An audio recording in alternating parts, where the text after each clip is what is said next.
Hello guys, Ramzan special Hyderabadi sheer khurma simple గా and టేస్టీగా ఇంట్లోనే ఇలా ప్రిపేర్ చేసుకోవచ్చు. ముందుగా రుమాలి సేమియాని ఘీ రోస్ట్ చేసి పెట్టుకోవాలి. 7 litres of Amul cream milk తీసుకొని 4 లీటర్స్ వచ్చేంత వరకు బాగా మరిగించాలి. ఎప్పుడైతే మిల్క్ కన్సిస్టెన్సీ థిక్ గా అవుతుందో ఇమీడియట్ గా షుగర్ అండ్ మనం ఘీ ఫ్రై చేసి పెట్టుకున్న సేమియాని వేసి బాగా కలపాలి. షీర్ కుర్మాకి గార్నిషింగ్ కోసం మీకు కావాల్సిన డ్రై ఫ్రూట్స్ ఘీ ఫ్రై చేసి పెట్టుకోండి. నేనైతే కాజు, బాదం, kalonji, water melon seeds and sunflower seeds ని నేను ఘీ ఫ్రై చేసి ముందుగానే పెట్టుకున్నాను.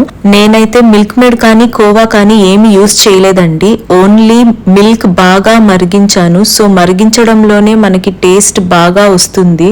సో మేమైతే ఇలా వేడి వేడిగా షీర్ కుర్మాని రంజాన్ పండుగ రోజు అందరికీ పంచాము. మీరు కూడా మీ ఇంట్లో ట్రై చేసి ఎలా వచ్చిందో టేస్ట్ నాకు కామెంట్ ద్వారా చెప్పండి. Please do like, share and subscribe to Salvin vlogs. Eid Mubarak.